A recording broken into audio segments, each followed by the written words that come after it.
चीनला सापडलं चंद्रावर पाणी। चंद्रावरही मानवी वस्तीचा मार्ग मोकळा। चंद्राची जमीनही पाणीतार। पृथ्वीसारखी सजीव सृष्टी परग्रहावर निर्माण होऊ शकते का, याचं जगभरातून संशोधन सुरू आहे। त्यामुळेच कधी मंगळावर तर कधी चंद्रावर पाण्याबाबत चर्चा होते आणि त्याच दृष्टीनं चंद्राच्या मातीतून पाणी वेगळं करण्यात शास्त्रज्ञांना यश आलंय।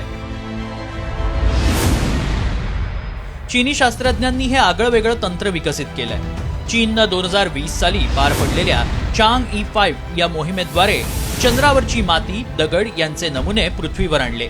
हे नमुने हायड्रोजननं समृद्ध असल्याचं आढळलं। ही माती अत्यंत उच्च तापमानात गरम केली असता त्यातल्या पाण्याची वाफ झाली आणि अशा पद्धतीनं चंद्राच्या मातीतून पाणी वेगळं करण्यात आलंय। चंद्रावरच्या तब्बल 1 टन मातीतून जवळपास 50 ते 70 लिटर पाणी काढता येतं, असं संशोधनात आढळलं। चंद्राचा पृष्ठभाग हा कोरडा आणि कडक आहे। मात्र आता चीननं चंद्रावरून आणलेल्या मातीवरून स्पष्ट झालंय की चंद्रावरील मातीत पाण्याचा अंश आहे, त्यामुळे ती माती ओलसर असू शकते। यातून असं देखील समोर आलं की चंद्रावर पाणी केवळ बर्फ स्वरूपात उपलब्ध नाही।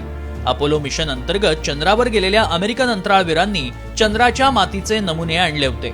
यावरून शास्त्रज्ञांनी चंद्राची माती ही कोरडी असल्याचा निष्कर्ष काढला होता। यालाही नासानं पाठिंबा देत चंद्राच्या पृष्ठभागावर पाण्याची कमतरता असल्याचं सांगितलं होतं। मात्र आता तब्बल 40 वर्षांनी हा दावा फोल ठरतोय। चंद्राच्या पृष्ठभागावर पाणी असल्याचं स्पष्ट होतंय। यापूर्वी 2009 रोजी भारताच्या चांद्रयान 1नं चंद्रावर पाणी असल्याचे संकेत दिले होते। भारताच्या यानानं चंद्रावरील हायड्रेटेड खजिनांचाही शोध लावला होता।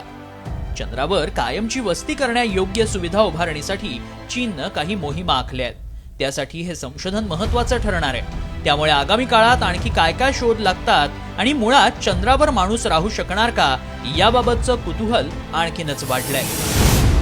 ब्युरो रिपोर्ट, साम टीव्ही।